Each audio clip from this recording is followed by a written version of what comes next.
Birthdays were always a big deal in my family, especially since my little brother, 19 male, and my husband, 13 male, shared the same birthday.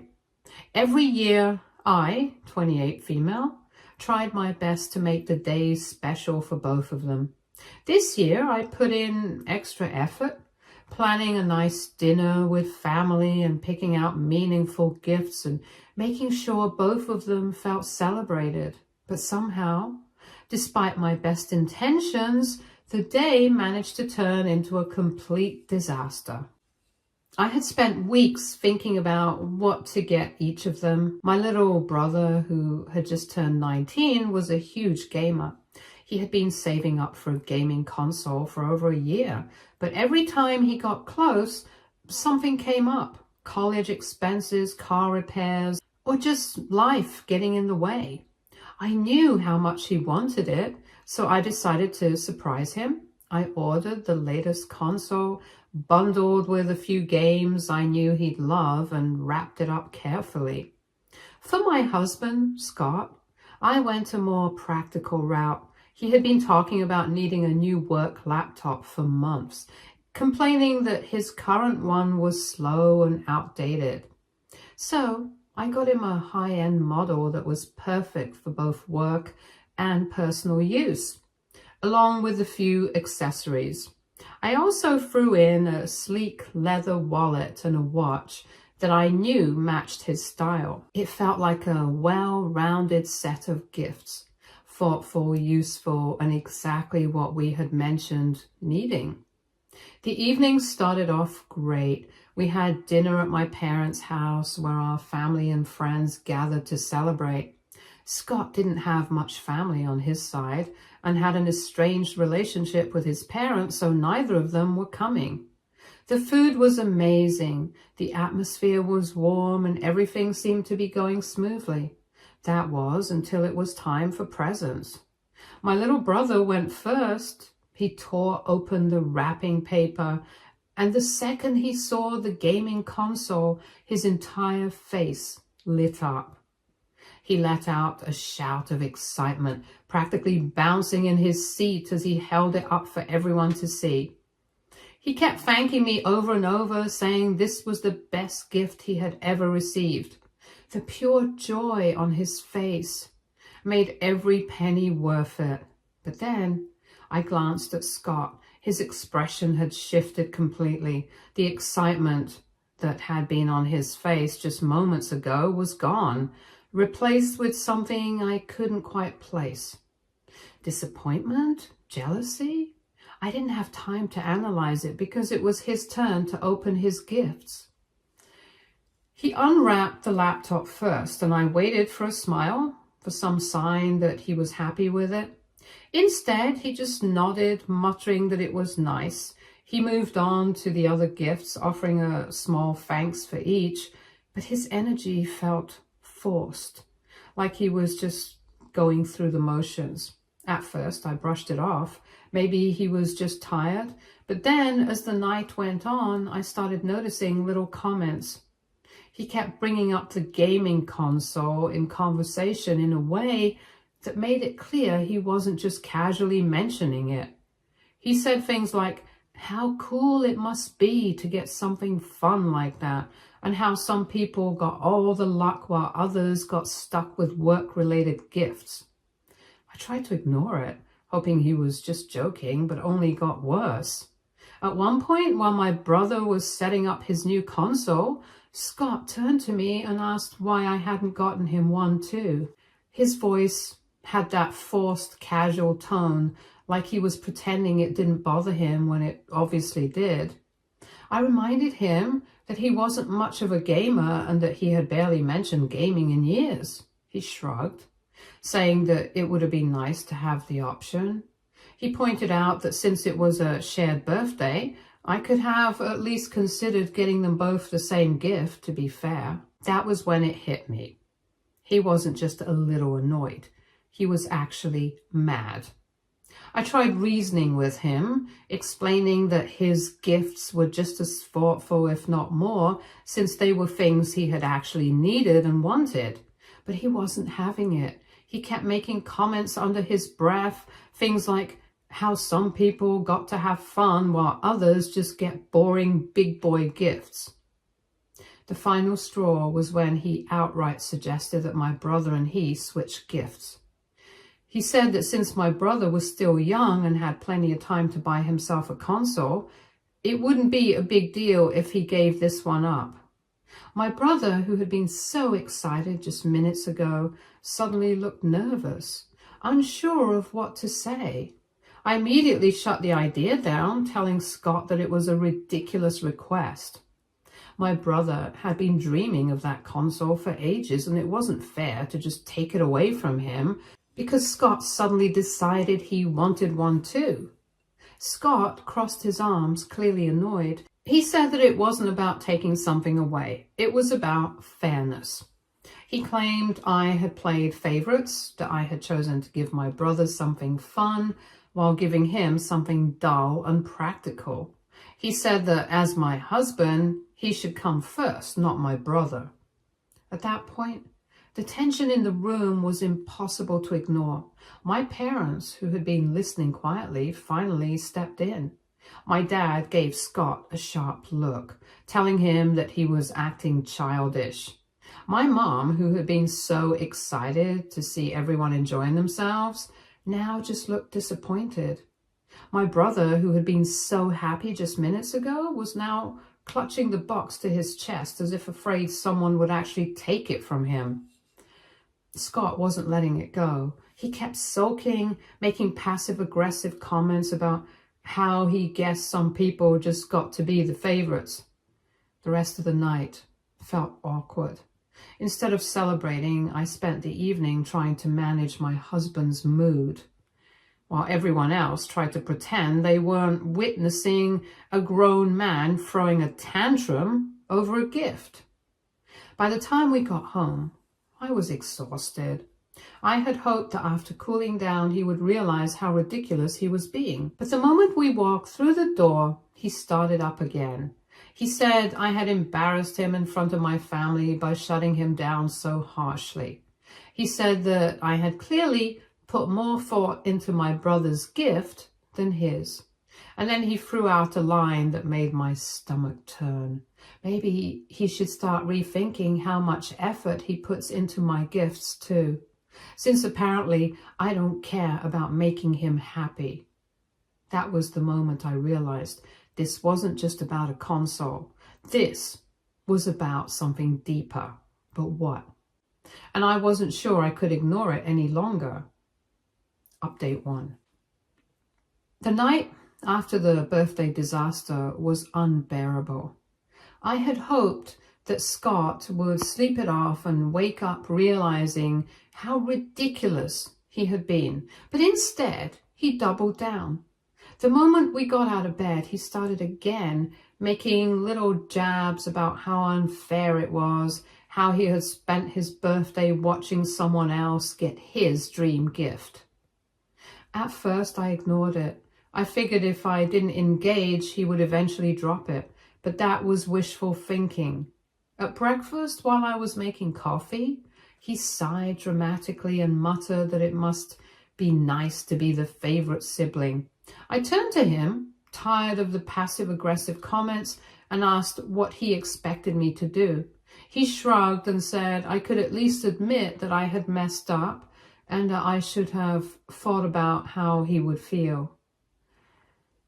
That set me off, and I told him that his reaction was ridiculous, that he was a grown man pouting over a gift he hadn't even wanted until my brother got it.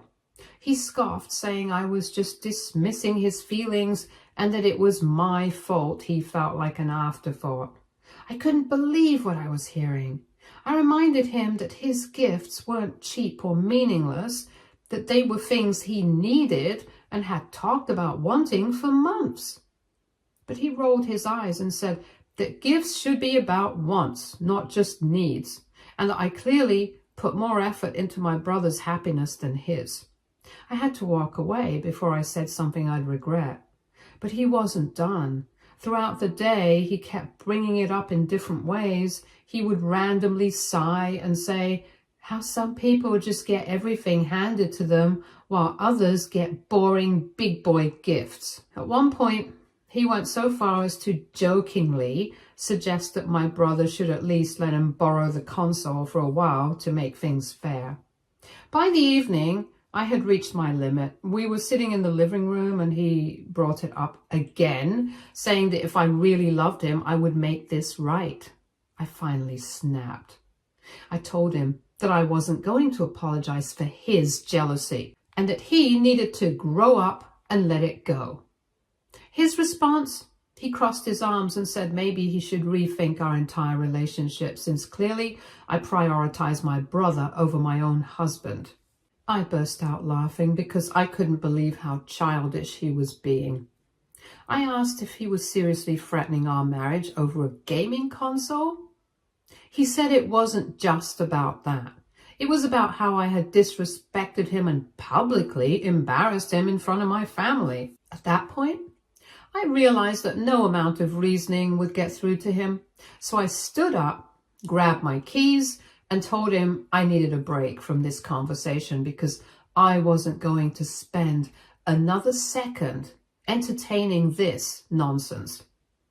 That only made him angrier. He said that I was running away because I knew I was wrong and that maybe he should be the one to leave instead since clearly I didn't care about his happiness. I told him to go right ahead, and that shut him up for a moment. He stared at me like he hadn't expected me to actually call his bluff. I could see the flicker of hesitation in his eyes, like he had thought I would panic and backtrack, but I didn't. I grabbed my bag and walked out, leaving him stewing in his own bitterness. I drove around for a bit, trying to cool down. Eventually, I ended up at my parents' house. My mom immediately knew something was wrong, and when she asked, I finally spilled everything. At first, she was shocked, and she had noticed Scott's behavior at the party, but hadn't realized just how far he had taken it. My dad, on the other hand, just sighed and shook his head, muttering that he had seen this coming. That caught me off guard. I asked what he meant, and he said that Scott had always had a competitive streak, especially when it came to family dynamics. He pointed out that every time we visited, Scott would always make comments comparing his life to my brother's, as if he was measuring how much attention each of them got. Looking back, I realized he was right. There had always been little things. Scott making snide comments about how my parents favored my brother, how he wished he had the kind of support my brother had growing up, and how it must be nice to have people catering to you. I had brushed it off as harmless jealousy before, but now it was starting to look a lot more like resentment. My mom asked me what I was planning to do. I didn't have an answer. I was still so angry, but part of me also wanted to believe this was just a temporary tantrum, that maybe with time he would see how ridiculous he was being and apologize. But then my phone buzzed. It was Scott. He had sent me a long text saying that since I had abandoned him over something so small, maybe I wasn't as committed to the marriage as he was. He said that he needed to be with someone who actually put him first, not someone who threw money at her brother while giving her husband second-rate gifts. That was the moment I knew this wasn't going to blow over. This wasn't just a bad mood or hurt feelings. This was how he actually saw things. He truly believed that he was being wronged, that I had failed him as a wife by not catering to his every whim. And worst of all, he was threatening to leave over it. Not because I cheated, not because I betrayed him, not because I disrespected him, but because I gave my brother a gift. I stared at the message for a long time, feeling a mix of anger and exhaustion. Then, without replying, I turned off my phone. For the first time in our marriage, I wasn't sure if I even wanted to fix this. Update 2. The next morning, I still hadn't responded to Scott's message. I had stayed at my parents' house overnight, needing space to think. I half expected him to blow up my phone, but instead, there was nothing, not a single call or text since that last threat. Part of me knew it was a manipulation tactic. He wanted me to be the one to chase after him, to feel guilty, to come crawling back and make things right. I wasn't going to give him that satisfaction. By mid-morning, I finally drove home. I wasn't sure what to expect when I walked through the door, but I wasn't surprised to find Scott sulking on the couch, arms crossed, staring at the TV, but clearly not watching it. The second I stepped inside, he didn't even bother looking at me before saying he guessed I finally decided to come home. I ignored the bait and asked if he had calmed down. He scoffed, saying he wasn't the one who needed to calm down. According to him, I was the one who had walked out. I was the one who made things worse, and I was the one who needed to apologize. I stared at him, waiting for him to realize how absurd that sounded. He didn't. Instead, he turned to me with a dead serious expression and said we needed to talk about how we were going to fix this. That caught me off guard, and I asked him what exactly he thought needed fixing. He leaned forward, resting his elbows on his knees, and said that our marriage was clearly in trouble. He claimed he didn't want to be the bad guy here, but I had forced him into this position by treating him like an afterthought. He said he was willing to forgive me if I admitted I had been unfair and made it up to him. I blinked. Made it up to him. I asked what exactly he meant by that. He hesitated for a second before saying that since I had spent so much on my brother's gift, it was only fair that I do something equally meaningful for him. He said he wasn't saying I had to buy him the console. He wasn't that petty, but I should be willing to show I valued him just as much. I folded my arms and asked if he was seriously suggesting that he deserved compensation for my brother's gift. Scott sighed, acting as if I was twisting his words. He said he just wanted to feel equally important in my life and that it hurt him to see me go all out for someone else while treating his birthday like just another day. That was it. That was the moment my patience snapped. I told him I hadn't treated his birthday like just another day. I had planned for weeks, picked out things he actually needed and wanted, and made sure he had a special night. Just because his gift wasn't as flashy as my brother's didn't mean I loved him less. He rolled his eyes and muttered that it wasn't just about the gift. I asked him what it was about then. He finally blurted out the truth. It was about the fact that he had been expecting something better, something exciting, and he had felt humiliated when he realized he wasn't the center of attention that night. I stared at him, stunned. So that was it. That was the root of the tantrum. It wasn't about the gaming console. It was about fairness. It wasn't even about me choosing my brother over him. It was about the fact that for one night, he wasn't the only important person in the room. He had to share it with my brother. He didn't have a problem when I told him about it before. I shook my head, feeling my frustration turn into something closer to disappointment. I told him that I wasn't going to apologize for celebrating my brother's birthday alongside his, and that I definitely wasn't going to reward him for acting like a spoiled child. Scott sat back, looking completely unimpressed. Then he dropped the ultimatum. He said if I really wanted to prove that I cared about him, I should fix this mistake. Otherwise, maybe he needed to reevaluate whether this marriage was even working. I had to stop myself from laughing in his face. He expected me to grovel? Me to prove my love after he had spent the past 3 days acting like an entitled brat? I took a deep breath, forcing myself to stay calm, and told him I wasn't going to entertain this anymore. If he wanted to leave, he knew where the door was. Scott blinked, clearly caught off guard. I think he expected me to beg him to stay. to panic at the thought of losing him, but I didn't. Instead, I grabbed my keys again and said I was going to stay at my parents' house for a while until he figured out what kind of husband he actually wanted to be. His expression darkened. He said I was running away again, proving that I didn't care about our marriage. I told him I wasn't running. I was just done wasting my energy on someone who saw our relationship as a competition. With that, I turned and walked out the door. That night, I talked to my parents again, explaining what had happened, and my mom was furious on my behalf, while my dad just shook his head, saying that he had always seen this coming. He said Scott had never really respected me. He had always expected me to cater to him, always acted like he was entitled to my time, energy, and now even my money. I let myself think about something I had been trying to avoid. Had I married the wrong person?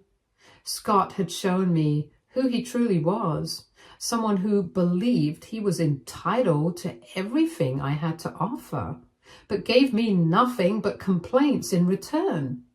Someone who could watch me bend over backwards for him and still whine that it wasn't enough. Someone who, the moment he didn't get exactly what he wanted, was willing to threaten to leave. I had always thought marriage was about partnership, about lifting each other up. But with Scott, it felt like I was constantly being weighed down. If we had children together, would he compete with them too? I cannot choose the wrong father for my future children. And I was tired of carrying it all by myself. If Scott really wanted to leave, I wasn't going to stop him. Update 3. The next few days passed in a tense silence. I stayed at my parents' house, giving myself space to think, while Scott made no effort to reach out. By then, I got a text from his best friend's wife, Maxine, that made everything clear. We had hung out a few times and I felt she was genuinely a smart, caring person. She asked if we were really separating because I refused to buy Scott a gaming console. I nearly dropped my phone. Apparently, Scott had been going around telling his friends that I was the one throwing our marriage away over something stupid. According to him, I had humiliated him on his birthday, refused to apologize, stormed out like a child, and was now abandoning him over a gift. The sheer audacity of it left me speechless. I called Maxine right away, demanding to know exactly what Scott had told them. She hesitated for a moment before saying that he had made it sound like I had money to burn, but chose to spoil my brother instead of my husband. He had painted himself as this devoted husband who was heartbroken that I valued my baby brother more than the man I had vowed to spend my life with. He had completely twisted the story to make me look like the selfish one. I could already imagine the crocodile tears he must have used while whining about how I had abandoned him, how I had refused to make things right, and how he was now rethinking our entire marriage. I could also imagine exactly why he was doing it. If Scott had learned anything about me over the years, it was that I hated being misunderstood. He wanted me to come running back, desperate to clear my name. I wasn't going to play his game. I simply told Maxine that there was a lot she didn't know and that I had no interest in justifying myself to people who believed whatever Scott fed them. She let out a low whistle and said that my response pretty much confirmed Scott's worst fears, that I was actually done with him. I paused. Was I done with him? I wanted to believe there was still something left to salvage, but with every stunt he pulled, I found myself caring less and less. She said Scott was an idiot and nobody believed him. I blinked. She actually laughed when her boyfriend put him on speaker when he started whining about the gaming console. They had told him to get over it. The truth was, it was that bad. And the worst part? I wasn't even surprised by any of it. And that was what really hit me, the fact that Scott pulling something like this felt inevitable. Update 4. The realization that I didn't even want to fight for my marriage anymore hit me harder than I expected. Once that thought settled in, everything else became painfully clear. Scott wasn't just acting childish and entitled, he was childish and entitled. And worse, I had been enabling it for years without even realizing it. I had made up my mind. I was done. There was no salvaging this. I wasn't going to waste another second of my life trying to reason with a man who threw tantrums when things didn't go his way. I didn't even tell Scott in person. I sent him a text. I told him that this wasn't just about a birthday gift. It was about his complete lack of respect for me, his competitiveness with my brother, and his entitled behavior. I told him I was tired of being treated like a parent, like a caretaker. I told him I was done and I would leave my parenting for my future children. I also told him to pack his things and get out of my house. It was technically my house. It was my parents' house, bought together with me before my marriage. They had paid for the down payment and the renovations while I paid the mortgage, and I was paying them back in installments too. I had also made sure my parents' names were the only ones on the deed after my marriage, a precaution my parents insisted I had taken. And thank God I did. We were going to transfer it to my name after I had made my last payment to them. When I told him to leave, he lost his mind. At first, he refused to believe me. He actually laughed and said I was being dramatic. He thought if he ignored it, I'd cool off and come crawling back. When I didn't, he switched tactics. For the next week, he started love-bombing me. He sent flowers to my parents' house, called me constantly and left voice messages talking about how much he loved me, how he couldn't imagine life without me, and how he regretted everything and just wanted to talk. He sent long emotional texts about how he messed up and took me for granted and how he just wanted to fix things. He even showed up at my parents' house unannounced, asking to speak to me. My dad answered the door and told him very calmly that if he didn't leave, he'd call the police. That was when things took a turn. The sweet apologetic messages turned into angry, guilt-tripping ones. Suddenly I was cruel for leaving over something so stupid. Suddenly I was selfish for not even giving him a chance to make things right. Suddenly I was a gold digger for keeping my own money instead of supporting my husband. I ignored every single one of his messages. Eventually, I had to block his number, but I still had to deal with him one last time, getting him out of my house. I went back with my parents for support, and Scott was still there, acting like nothing had happened. When I reminded him that I had told him to leave, he smirked and said I wasn't serious. I was. I told him he had exactly 1 week to get out or I'd file for a formal eviction, and if he damaged a single thing in that house on his way out, I'd sue him for every penny he had. The smirk disappeared real quick after that. It took him 5 days to move out. He didn't try to beg me to stay anymore. He was furious, cold, and petty until the very end, but I didn't care. The moment he was gone, I felt a weight lift off my shoulders. It was over, finally.